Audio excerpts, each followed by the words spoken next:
गीता अध्ययन के सेशन में आप सभी का स्वागत। जहां हम भगवत गीता के छठे अध्याय को राना सर से समझने का प्रयास कर रहे हैं।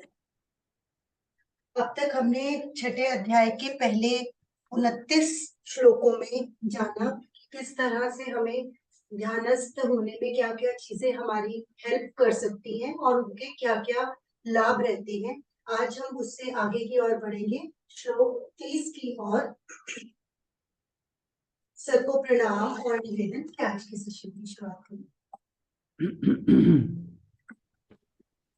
ओम वसुदेव सुतं देवं कंसचाणूरमर्दनं देवकी परमानंदं कृष्णं वंदे जगद्गुरुं। सभी को बहुत बहुत प्रणाम।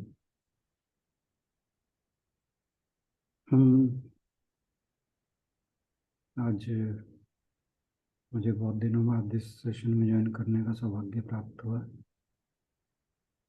तो जब हम इससे पहले बिछड़े थे तो श्लोक नंबर 29 पर थे हम। और इस अध्याय में, छठे अध्याय में, जिसका नाम ही ध्यान योग है, भगवान जी ने ध्यान अर्थात मेडिटेशन के बारे में बताने का प्रयास किया है। उसमें किस प्रकार से मनुष्य स्वयं को तैयार करे, उसके लिए पहले 9 श्लोक हैं। और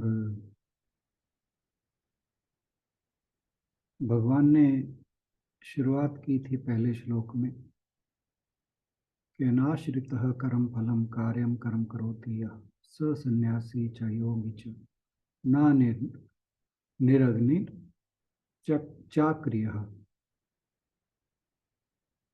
कि भगवान जी कह रहे हैं कि जो कर्म फल का आश्रय ना लेकर योग्य कर्म करता है,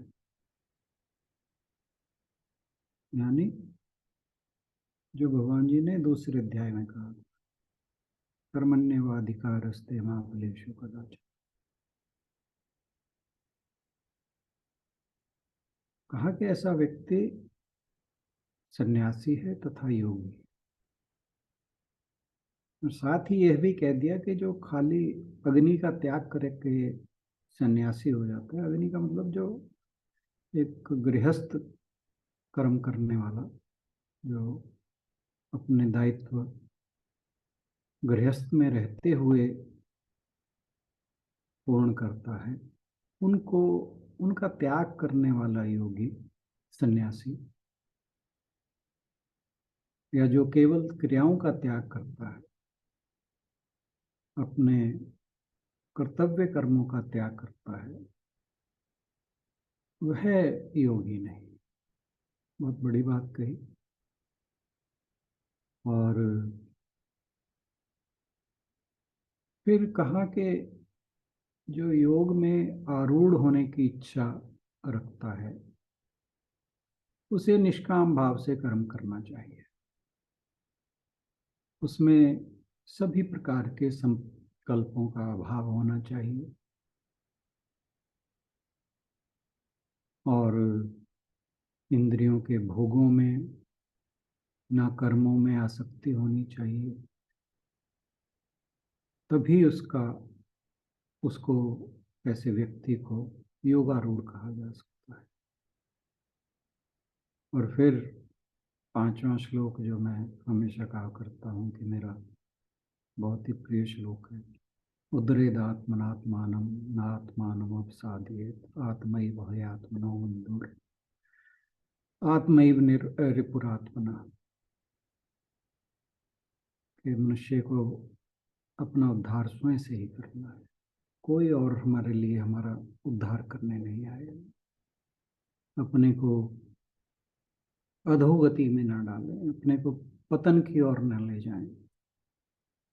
क्यों? क्योंकि यह जो मनुष्य है वह स्वयं ही अपना मित्र है और स्वयं ही अपना शत्रु है। क्योंकि जब वो अपना उद्धार करेगा तो वो अपना मित्र है, और अगर वो अपने आप को पतन की ओर ले जाएगा, अधोगति में ले जाएगा, तो वो वास्तव में अपना शत्रु है।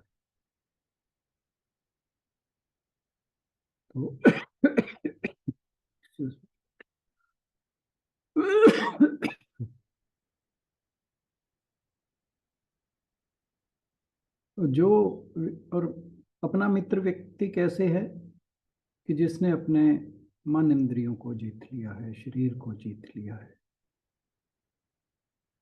और शत्रु वो है जिसने जो इन तीनों के अधीन हो गया है। एक तो वो जिसने इनको मास्टर कर लिया है, दूसरा वो जो इनका स्लेव हो गया, जो इनका गुलाम हो गया।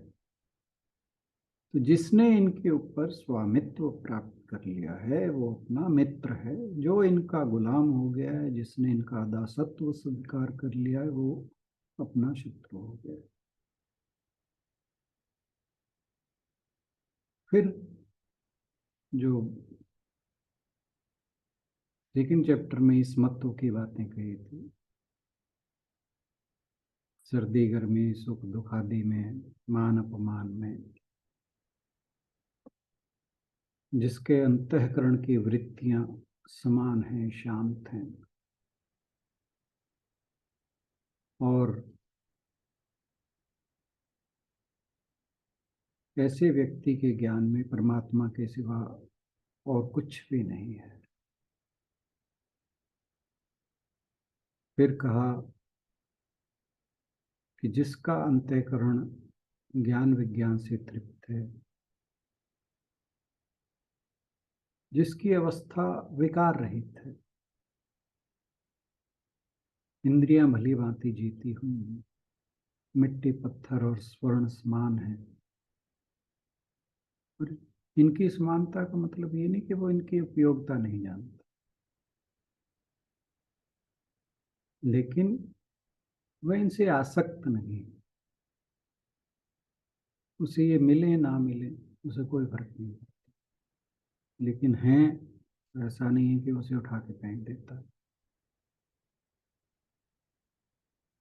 तो वो योगी को युक्त कहा है, ऐसा कहा है कि जो उसने भगवान को प्राप्त कर लिया है।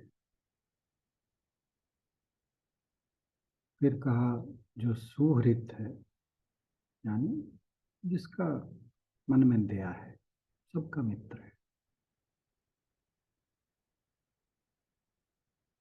मित्र वैरी उदासीन मध्यस्थ, द्वेष और बंधु गुणों में, धर्मात्मा और पापियों में भी समान भाव रखने वाले अत्यंत श्रेष्ठ है।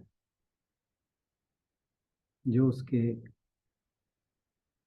चाहने वाले हैं, जो उसका भला चाहने वाले हैं, जो उसके वेल विशर हैं, जो उसके मित्र हैं, जो उसके दुश्मन हैं, जो उसके प्रति उदासीन हैं, यानी जो जो कैटेगरी इस हमारी सोसाइटी में रहते हुए एक व्यक्ति के लिए हो सकती है, उन सब में वो समान भाव रखता है और उसे श्रेष्ठ कहा। फिर वही कि जिसने मन इंद्रियों और शरीर को अपने अधीन कर लिया है, आशा रहित, निराशित, अपरिग्रह। तो आशा रहित, आशा रहित का मतलब यहाँ पे ये नहीं है कि उसने जीवन की आशा छोड़ दी। आशा रहित का मतलब है कि उसने मन में इच्छाएं नहीं पाल रखी, निराशी, संग्रह रहित, उसे चीजों के संग्रह की कोई जरूरत दिखाई नहीं देती। अकेला ही एकांत स्थान में मस्त रहता है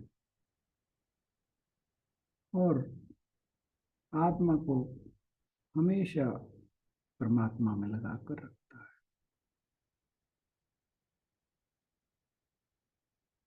यहाँ से भगवान जी ध्यान की प्रक्रिया के बारे में फिर बताते हैं कि कैसे कैसी भूमि में कैसे उस पर कपड़े या मृगशाला कुश आदि बिछाकर, कैसे मतलब भूमि जो ज़्यादा ना ऊंची हो ना नीची हो, ना और शुद्ध हो, उस पर बैठकर चित्त और इंद्रियों की क्रियाएं जो हैं हमको वश में करते हुए, मन को एकाग्र करते हुए अपने अंतःकरण को शुद्ध करने के लिए योग का अभ्यास करें। फिर बताया, ये हम सारी चीज़ें डिस्कस कर चुके हैं, मैं इस पर ज़्यादा समय नहीं व्यतीत करूँगा कि किस प्रकार बैठना है, कहाँ दृष्टि रखनी है, कैसे भय रहित और शांति पूर्वक स्थान पर बैठना है, और मेरे में ही मन को स्थित करे, अंतःकरण को मेरे अंदर ही स्थित करे। फिर बताया कि अल्पाहार होना चाहिए, कि ना ज़्यादा खाने वाला ना कम खाने वाला, ना ज़्यादा सोने वाला ना ज़्यादा जागने वाला। कहा कि ऐसे लोग जो हैं वो वंचित रह जाते हैं उससे। और फिर कहा कि जिसका चित्त वश में किया हुआ है, और जब उसका वश में किया हुआ चित्त जिस समय परमात्मा में स्थित हो जाता है, तो ऐसे व्यक्ति को उस समय योग युक्त कहा जाता है। और ऐसा व्यक्ति जैसे एक दीपक को वायु रहित स्थान पर रख दिया जाए और उसकी ज्योति फिर डगमगाती नहीं है, तो कहते हैं कि परमात्मा में लगा हुआ जो साधक है ऐसा, उसके चित्त की भी स्थिति ऐसी होती है, यानी उसका चित्त डगमगाता नहीं।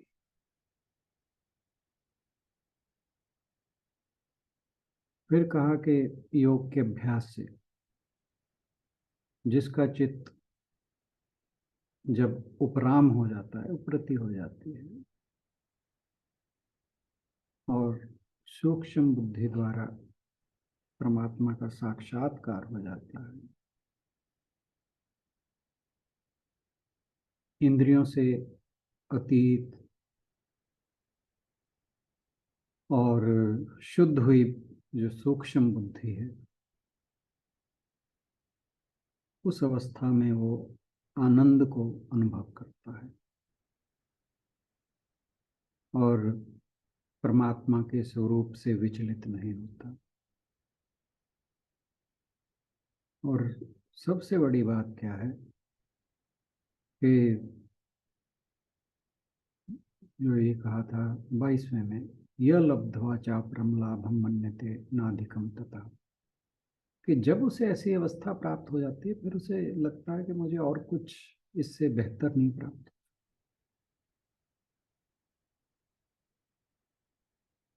फिर वो किसी भी और चीज की प्राप्ति को लाभ नहीं मानता, और किसी भी भारी से भारी दुख से चलायमान नहीं होता। यस्मिन् स्थितो न दुखेन गुणापि विचाल्यते।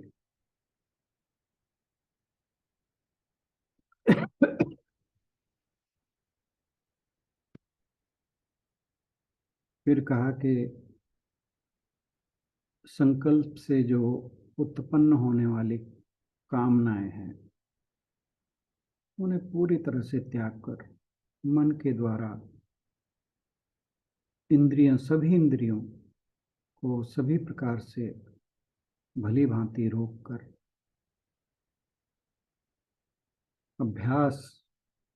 ध्यान का अभ्यास करते हुए उपरति को प्राप्त हो और मन को परमात्मा में स्थित करके उसके अतिरिक्त किसी भी और अन्य चीज का चिंतन ना करे।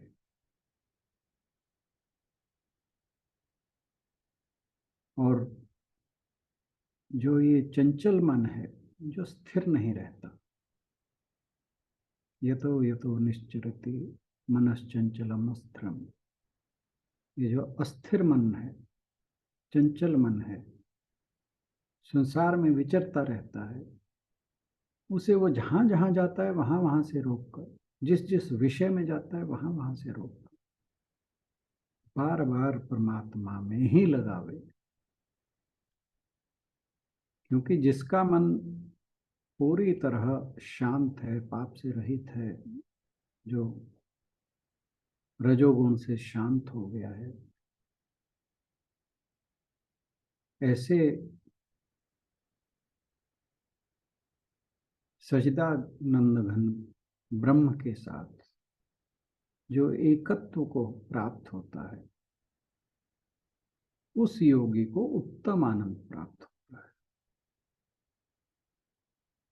और फिर कहा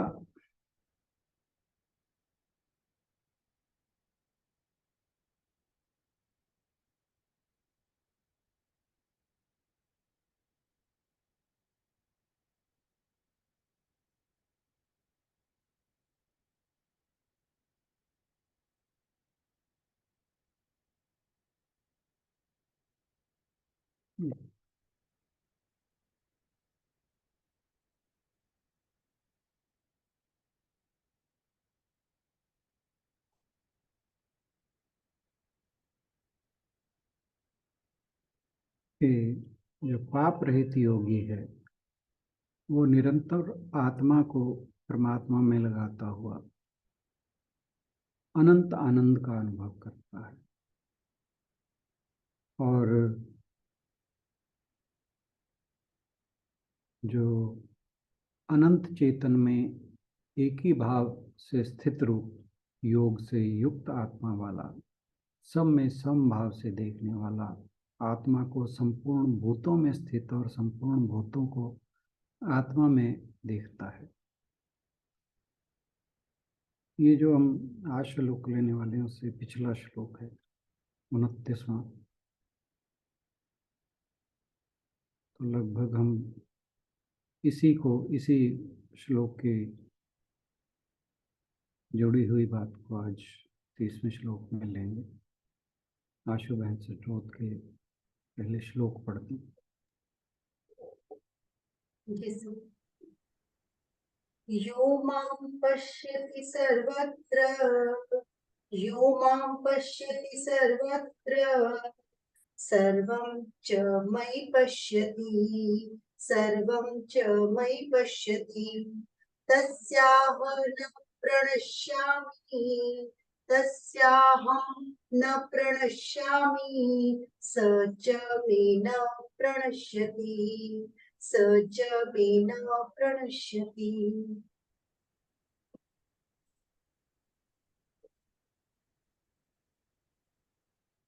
अनुवाद नहीं करेंगे आप?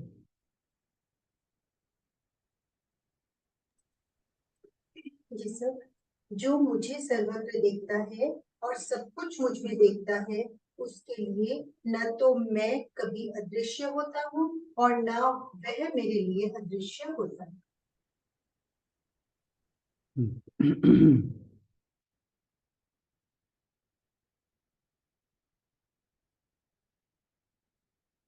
अब ये देखिए कि इस श्लोक में भगवान जी ने बहुत बड़ी बात कही है।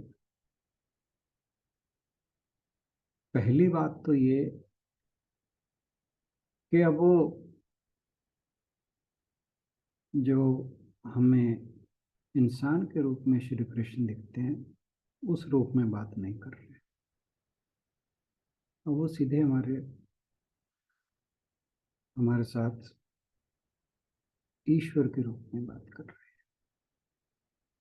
यो माम पश्यति, जो मुझे, वो मुझे जो कह रहे हैं वो मुझे एक शरीरधारी कृष्ण के लिए नहीं, एक परमात्मा के रूप में कह रहे हैं, जो मुझे सर्वत्र, यो माम पश्यति सर्वत्र, सर्वम च मयि पश्यति,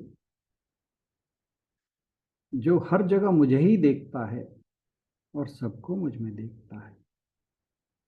तस्याहम न प्रणश्यामि, मैं उसके लिए कभी दूर ही नहीं होता, मैं हर समय उसे प्राप्त हूँ, उसके सामने हूँ, उसके साथ हूँ। उसे मेरा अनुभव कभी खत्म, मतलब उसके लिए मेरा अनुभव कभी खत्म नहीं होता।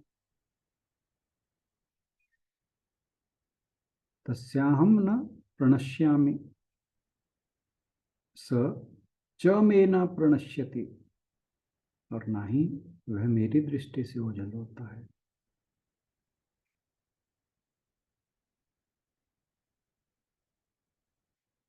इस बारे में एक कहानी हमने डिस्कस की थी, अगर आपको याद हो और मुझे भी याद। एक बार,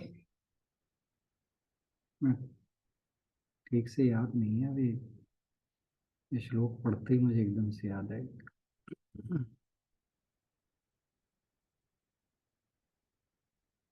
कि एक भगवान का बहुत बड़ा भक्त,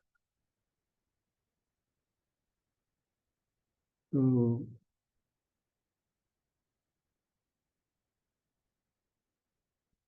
उसके पास घूमते घूमते नारद जी पहुंचे। तो नारद जी से बातचीत जब उनकी हुई तो नारद जी ने कहा कि परमात्मा के पास एक लिस्ट है जिसमें वो अपने भक्तों के नाम लिखते हैं। तो उस भगवान का बहुत भक्त था, उसने कहा नारद जी, जब आप भगवान जी के पास जाएंगे, नारायण जी के पास जाएंगे, तो वो लिस्ट देख के आना। तो जब वो लिस्ट देखने गए, नारद जी नारायण के पास पहुंचे, तो नारद जी ने कहा कि महाराज, आपके पास अपने भक्तों की एक लिस्ट है। कह रहे हाँ है। कह रहे वो दिखाना है। तो उन्होंने वो देखी तो उसमें उसका नाम नहीं था। तो जो नारद जी थे, जब दोबारा उस व्यक्ति के पास गए, तो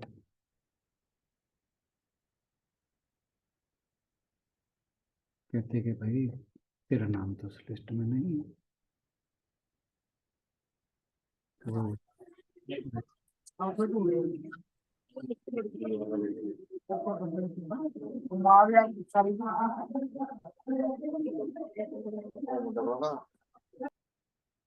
हाँ जी, तो वो व्यक्ति कहने लगा, कोई बात नहीं, जैसी भगवान जी की मर्जी, हम तो भगवान के भक्त हैं, जो इनकी मर्जी, हमें कोई दिक्कत नहीं है।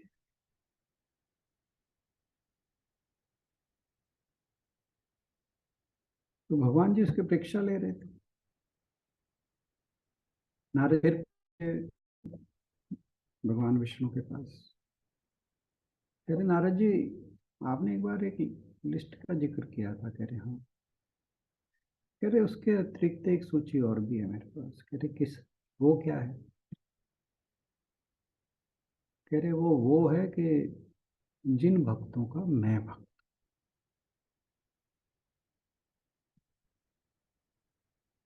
वो देखा उस व्यक्ति का नाम उस लिस्ट में है। तो लगभग यही बात इस श्लोक में कही गई है। खैर हम श्लोक पर आते हैं कि भगवान जी जो कह रहे हैं वो सीधे भगवान के रूप में कह रहे हैं, ना कि इस मानव शरीरधारी श्री कृष्ण के रूप में। तो वो क्या कह रहे हैं कि जो मुझे हर शय में, हर चीज में, जड़ चेतन किसी भी चीज में देखता है,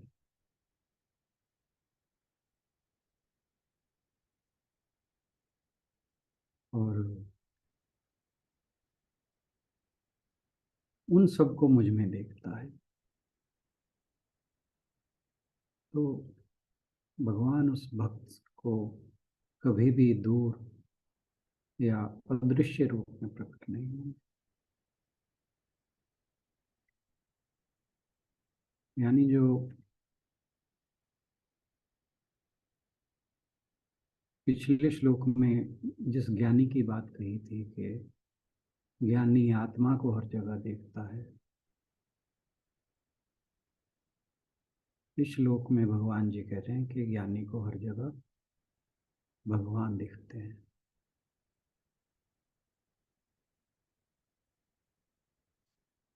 हालांकि पिछले श्लोक के बाद यहाँ इस श्लोक पर आकर थोड़ा सा भ्रम हो सकता है कि वहाँ आत्मा की बात कर रहे हैं, यहाँ पे स्वयं अपनी बात कर रहे हैं, ईश्वर की बात कर रहे हैं। लेकिन जो आत्मा है और परमात्मा है, उसका एकत्व भी यहाँ स्थापित हो कि दोनों एक ही चीज है। यहाँ पर मनुष्य के दिव्य स्वरूप की बात की गई है, और इससे स्पष्ट इस बात को किया नहीं जा सकता कि जो आत्मा है, जो मनुष्य के भीतर आत्मा है, वो परमात्मा का ही स्वरूप है। तो भगवान यहाँ पर किसी भी बात को गोपनीय या गुप्त या रहस्यमय नहीं रखना चाहते। वो कह रहे हैं कि जो योगी है, जो मेरा भक्त है, वो स्वयं परमात्म स्वरूप हो जाता है। स्वामी चिन्मानंद जी कहते हैं, जो चिन्मय मिशन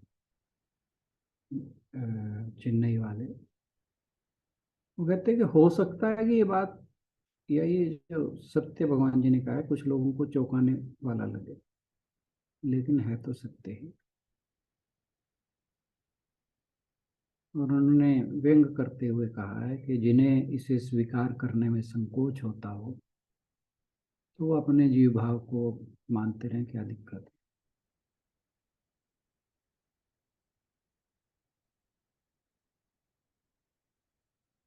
मनुष्य जो है वो परमेश्वर का चलता फिरता मंदिर है। जब मनुष्य जाग जाता है, जैसे स्वप्न से जागता है, तो उसे जागने पर जो संसार दिखाई देता है वो एक अलग ही संसार दिखता है, सपने के संसार से बिल्कुल भिन्न। और जब उसके वो सच में जाग जाता है, जब वो जागृत पुरुष बन जाता है,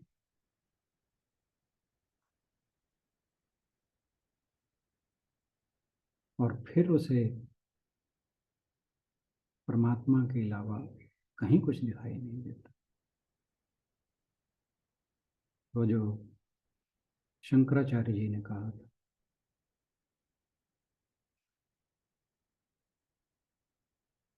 आजकल थोड़ी सी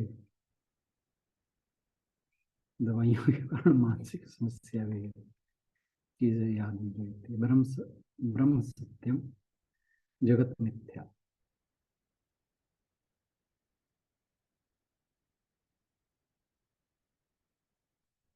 तो जो वास्तव में जाग जाता है उसे जगत मिथ्या लगने लगता है, उसे हर चीज में ईश्वर दिखाई देता है। जैसे कल्पना कीजिए कि एक छोटा बच्चा पहली बार समुद्र को देखता है, तो जो उसकी बुद्धि है उसको जो कुछ भी दिखाई देता है वो जो स्थूल वस्तुएं उसे दिखाई देती हैं उसके बारे में ही समझ है उसे। तो उसका ध्यान कहाँ जाएगा? समुद्र पे, उसके रंग पे, उसके आकार पे, वहां उठ रही आवाजों पे, लहरों पे, इन पे ही जाएगा। उसको ये महसूस कभी नहीं होगा कि ये सब कुछ पानी है, क्योंकि अभी उसकी बुद्धि वहां तक नहीं पहुंची।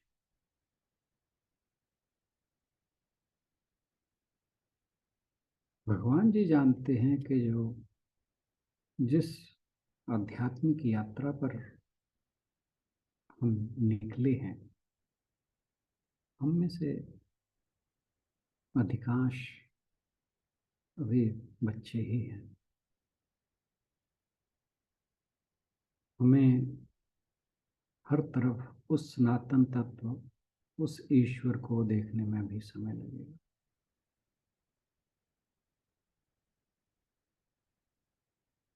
तो जब तक हमारी धारणा नाम और रूपों के स्तर पर काम करना नहीं बंद कर देती, यानी जब तक हमारा ध्यान जो कुछ भी हम देखते हैं नाम रूपों के ऊपर ही अटका रहता है, हमें हर तरफ ईश्वर नहीं दिखाई देता। जैसे उस बच्चे की हम बात कर रहे थे, हमारा भी यही हाल है।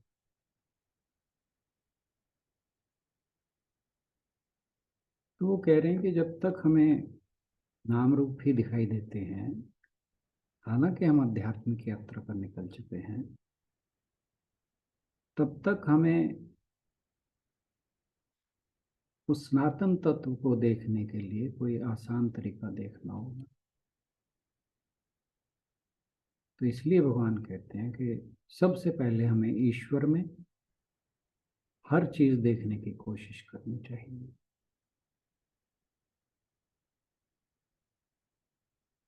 वो ईश्वर भगवान कृष्ण भी हो सकते हैं, राम भी हो सकते हैं, शिव भी हो सकते हैं, दुर्गा माता, कोई भी, अल्लाह, जीसस, कोई भी हो सकता।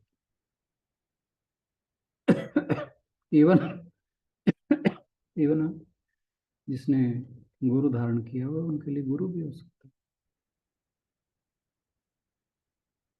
तो जो भी हम नाम रूप चुनेंगे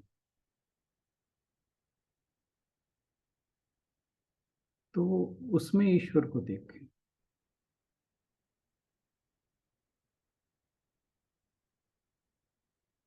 ये पहला स्टेप है। फिर नेक्स्ट स्टेप में समस्त प्राणियों में स्थित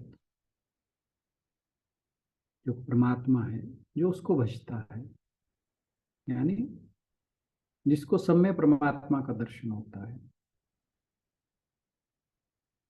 उसको जो सांसारिक व्यवहार है उसमें भी परमात्मा का दर्शन होता है। उसका उठना बैठना चलना फिरना खाना पीना, ऐसे व्यक्ति के ये सारे कर्म दैवी हो जाते हैं, ईश्वरीय हो जाते हैं। वो हमेशा सबके हित की बात करते।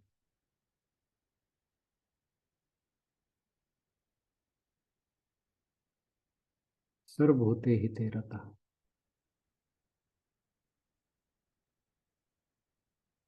और जो भी उसका व्यवहार है, हर व्यवहार को करते हुए वो केवल और केवल परमात्मा में ही निवास करता है। तो जिस व्यक्ति का व्यवहार ऐसा हो जाता है, फिर उसके लिए जो डूज एंड डोंट्स हैं, विधि निषेध जिसे कहा जाता है, वो सब कोई नियम नहीं रहता, क्योंकि उसे पाप पुण्य से परे चला जाता है।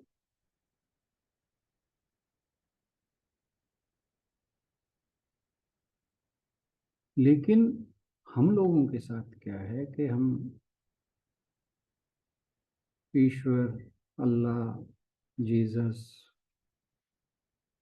वाहिगुरु, इन सबको ये समझते हैं कहीं ऊपर बैठे हैं, कैलाश वैकुंठ कहीं दूर बैठे हैं। लेकिन भगवान श्री कृष्ण कह रहे हैं, इस श्लोक में बता रहे हैं कि वो तो हर जगह है।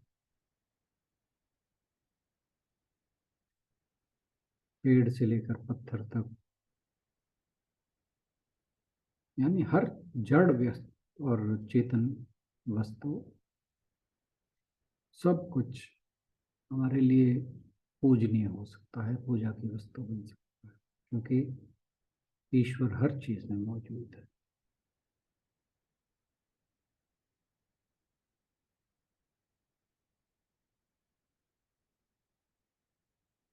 लेकिन हमारे साथ क्या समस्या है कि हम स्वयं को भी एक शरीर के रूप में देखते हैं। जब मैं आपको देखता हूँ या आप मुझे देखते हैं, तो हम अलग अलग नाम के साथ देखते हैं। किसी को अमीर, किसी को गरीब, कोई नीची जाति, कोई ऊंची जाति, कोई हिंदू, कोई मुस्लिम, ये सब हमें अलग अलग दिखाई देते हैं। और जब तक ये भेदभाव हमारे अंतःकरण में बने रहेंगे, तब तक ना तो मुझे स्वयं में, ना ही सब में वो ईश्वर दिखाई देगा।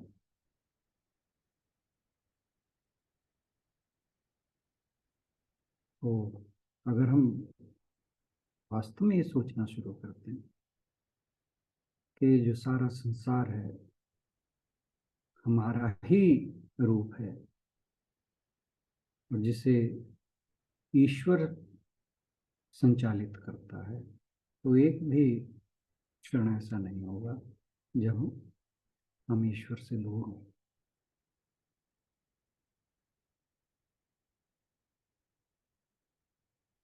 और जब हमारे बातचीत में, रहन सहन में, व्यवहार में, हर एक कर्म करने के लिए उठने वाली चेष्टा में एकता का भाव आ जाता है, तो फिर हर क्षण भगवान का भजन होता है।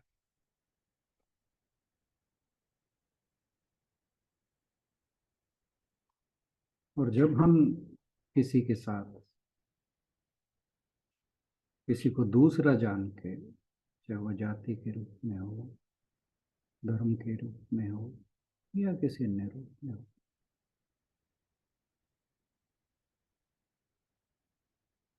अगर हम ऐसा करते हैं, उसका अपमान करते हैं, उसे पीड़ा देते हैं, तो ऐसा व्यक्ति कभी भगवान को नहीं पा सकता।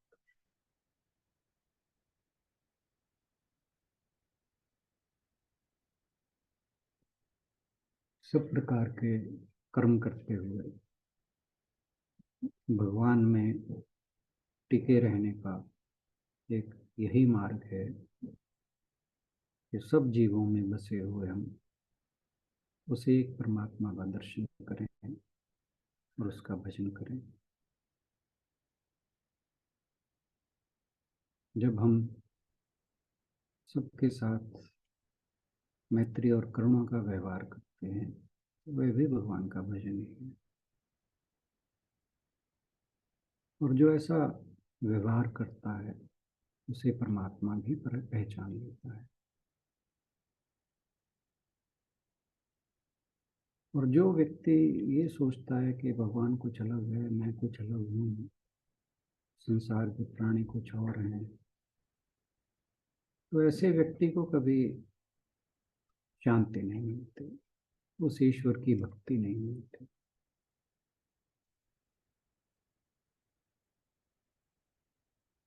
उस परमात्मा को प्राप्त करने के लिए दूसरों की सेवा करना एक व्यवहारिक और बड़ा उत्तम साधन है। इसलिए भगवान ने कहा है कि सर्वभूते सर्वभूते हिते रता, जो सबकी हित में काम करता है उसे ईश्वर का दर्शन होता है। कठोपनिषद में एक बात कही गई है कि पहाड़ों की चोटियों से बरसने वाला जल अनेक धाराओं में फूट फूट कर पहाड़ के चारों ओर तरफ बहता है, लेकिन जब वो जल इकट्ठा होकर एक हो जाता है तो फिर वो जाकर समुद्र में मिल जाता है, वहां पर एक हो जाता है। इसी प्रकार अज्ञानी जो है वो अनेक छोटी छोटी धाराओं में भ्रमित होकर भटकता है, लेकिन जो ज्ञानी है वो संसार के अनेक रूपों में मिलकर एक हो जाता है और भगवत भाव के समुद्र में जा पहुंचता है।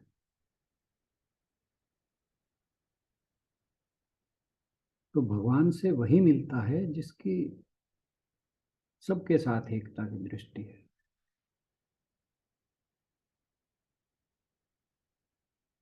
तो जब तक ज्ञान में भक्ति का योग नहीं होता, कर्म के भेदों के संकट नहीं मिटते, तब तक परमेश्वर की बात, परमात्मा की बात, इस सनातन तत्व की बात वो समझ नहीं आती।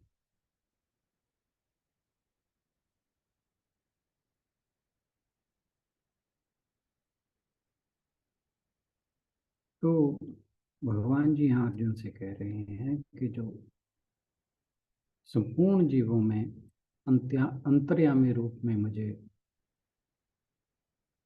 देखता है, मुझे भजता है, मेरी सेवा करता है और अपने सभी जो भी उसके कर्म हैं, जो भी उसके कर्तव्य कर्म हैं या स्वधर्म है, उनको करते हुए अपना ध्यान मुझ में रखता है और कर्म करता है,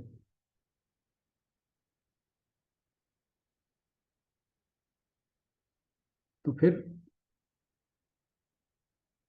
वो मुझसे अदृश्य नहीं है, मैं उससे अदृश्य नहीं हूँ। वो मुझसे दूर नहीं है, मैं उससे दूर। और ऐसा नहीं कि ये पॉसिबल नहीं है।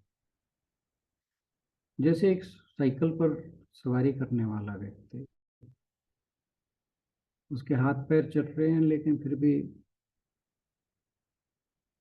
उसे मोबाइल पर फोन आ जाए तो वो किससे भी बात कर ले।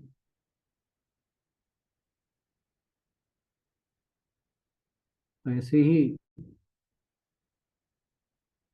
जो योगी है वो सभी काम करते हुए उसका मन ब्रह्म में ही लगा रहता है। हालांकि दूसरों को जो दिखने में ऐसा लगता है कि वो सभी सांसारिक काम कर रहा है, लेकिन उसकी स्थिति उस कमल के फूल जैसी है, जिसके पत्ते जल में रहते हैं पर जल से लिप्त नहीं होते, सांसारिक सुख या दुख से परेशान नहीं होते। क्योंकि जब उसका मन हर समय भगवान में लगा है, फिर सुख दुख कहाँ से।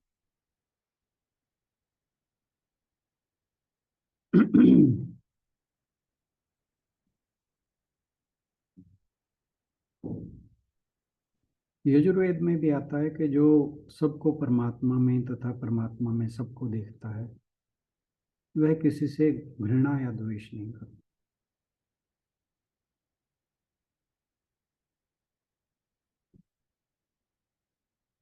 तो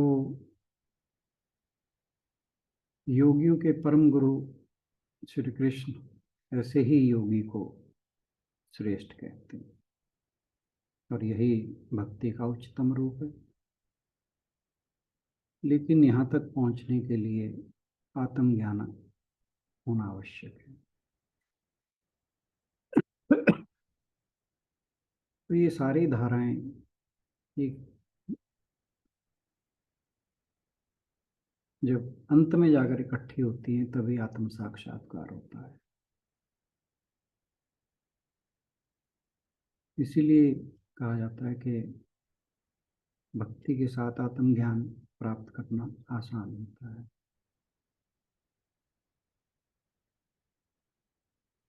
तो भगवान श्री कृष्ण कहते हैं कि जो सोचते हैं कि मैं एक इंसान हूँ, एक विशेष नाम रूप वाला व्यक्ति हूँ, यही अज्ञान है। इसी अज्ञान से हमें बाहर निकलना है।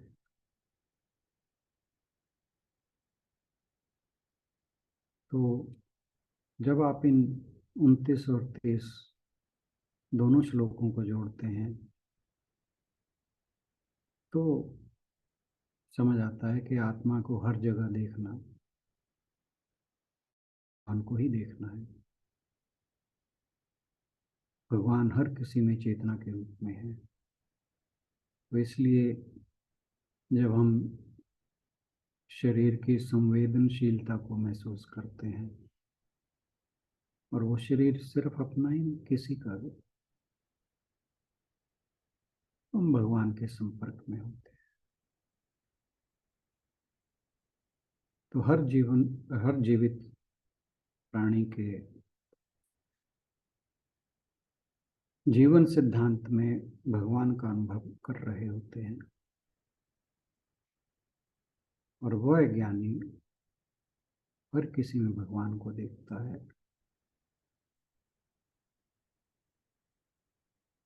और सभी को प्रभु में देखता है। उसे सब में भगवान नजर आता है, और भगवान में सब नजर आते हैं। तो यानी सारे जो जितने भी शरीर हैं, वो अलग अलग नाम रूपों के ना होकर उसे सब ईश्वर का ही स्वरूप दिखाई देते हैं। सब में ईश्वर को देखते। आज के लिए इतना ही बहुत है।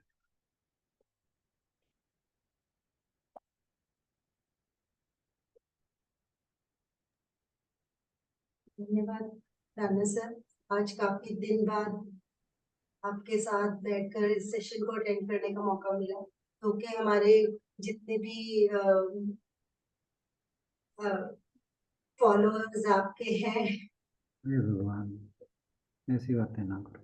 वो बिना नागा हर रोज आते रहे हैं, और बहुत अच्छे से हमने एक बार छठे अध्याय को उनके साथ दोहराया, और यही सोच रहे थे कि यदि आप जब तक आप अभी नहीं अटेंड कर पाएंगे, तो हम दोबारा से एक बार दूसरे अध्याय को अब आगे से नेक्स्ट पढ़ने की कोशिश करेंगे। पर आज आपके साथ सेशन अटेंड करने पर बहुत ही अच्छा लगा, और उम्मीद करते हैं कि परमात्मा आपको स्वस्थ रखे और हर रोज आप हमारे साथ इसी तरह सेशन में आए। Thank you so much Rana sir. इसी के साथ समापन किया जाएगा। ओम पूर्णमदः पूर्णमिदं पूर्णात् पूर्णमुदच्यते पूर्णस्य पूर्णमादाय पूर्णमेवावशिष्यते। ओम शांति शांति शांति। हरि ओम। सभी को बहुत बहुत प्रणाम, और आज के सेशन में जुड़ने के लिए बहुत बहुत धन्यवाद। बस समस्या चलो। Thank you everyone. कल मिलते हैं नेक्स्ट सेशन में। राणा जी बहुत अच्छा लगा, बहुत अच्छा लगा। भगवान का बहुत बहुत शुक्र है, आपको देख के बहुत अच्छा। मुझे भी आप सबसे मिलके बहुत अच्छा लग रहा है। बस क्योंकि ऐसी फीलिंग सिर्फ बता के नहीं हो सकती, बताई भी नहीं जा सकती। बस इतना ही है कि भगवान का बहुत शुक्र है। Thank you so much. मैं भी नहीं जानता मैं क्या मिस कर रहा था, मैं नहीं बता सकता, but it was beyond me. मेरे अपने वश में नहीं था, नहीं तो इतना मिस करना मुझे भी नहीं भाता। बट जैसे प्रभु की इच्छा। आज अच्छा सा फील कर रहा था, तो मुझे लगा चलो आज तो ज्वाइन कर ही लो, कल को कल देखा जाएगा।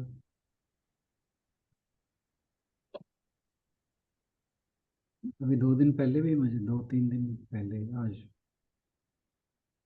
संधू जी आए थे मेरे पास, तो बात हम कर रहे थे। मैं कहा 3-4 दिन पहले मुझे लगा कि आज ज्वाइन करता हूँ, फिर शाम में कुछ अजीब सा लगा, बस फिर रह गया।